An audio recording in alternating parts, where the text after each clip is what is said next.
Students, मैं N Tripathi RIC की online class में एक बार फिर से आप सबका स्वागत करता हूं।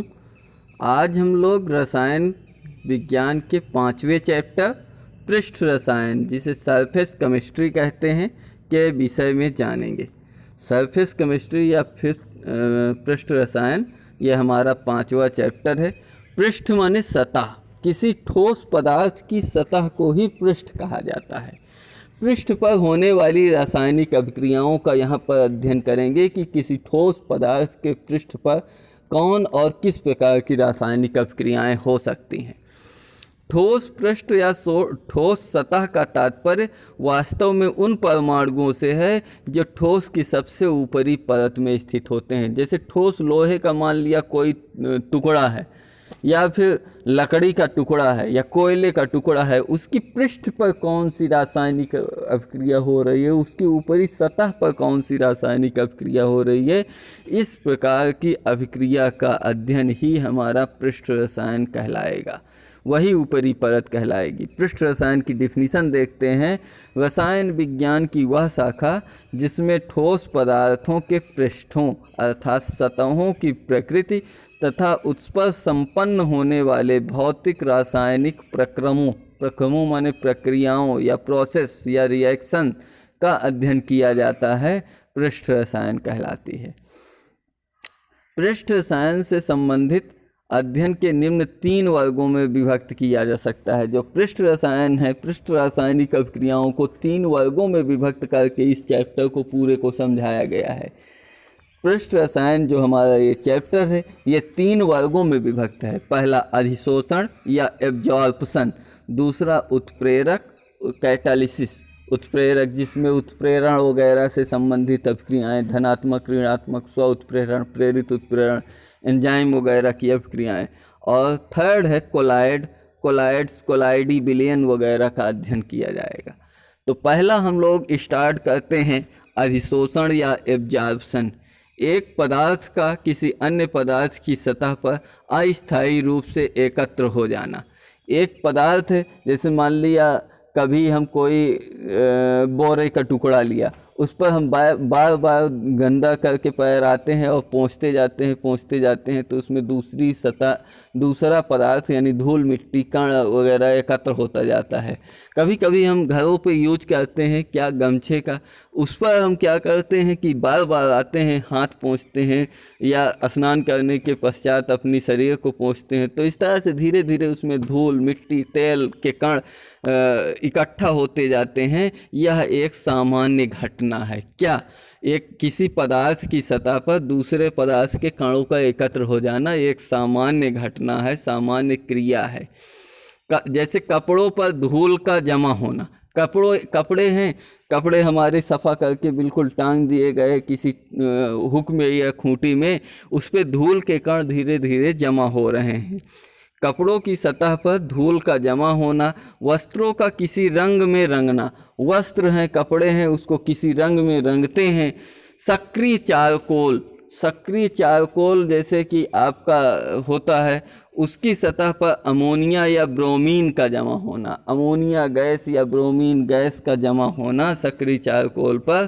प्लैटिनम या पैलेडियम की सतह पर हाइड्रोजन का जमा होना, हाइड्रोजन गैस जमा हो रही है, आदि अधिशोषण के उदाहरण हैं। आदि कुछ प्रमुख अधिशोषण के उदाहरण हैं।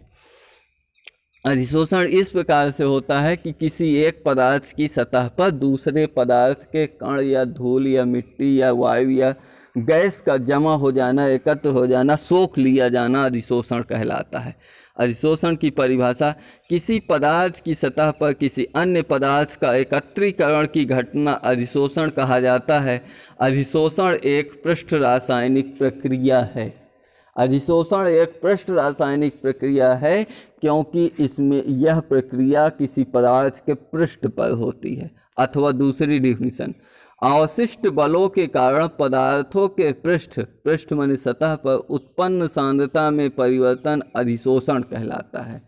अधिशोषण के कुछ उदाहरण, यदि किसी पात्र में रखी गैस जैसे O2, H2, Cl2 आदि, किसी पात्र में ऑक्सीजन, हाइड्रोजन या क्लोरीन गैस रखी है तो दाब P उत्पन्न कर रही है, उस पात्र पर दाब P उत्पन्न कर रही है, तो उस पात्र में चारकोल डाल दिया जाए। चारकोल डाल देने पर दाब कम हो जाता है, क्योंकि गैस चारकोल पर अधिशोषित हो जाती है। तो इस प्रकार की प्रक्रिया एक पृष्ठ रासायनिक प्रक्रिया या पृष्ठ रासायनिक अभिक्रिया का उदाहरण है।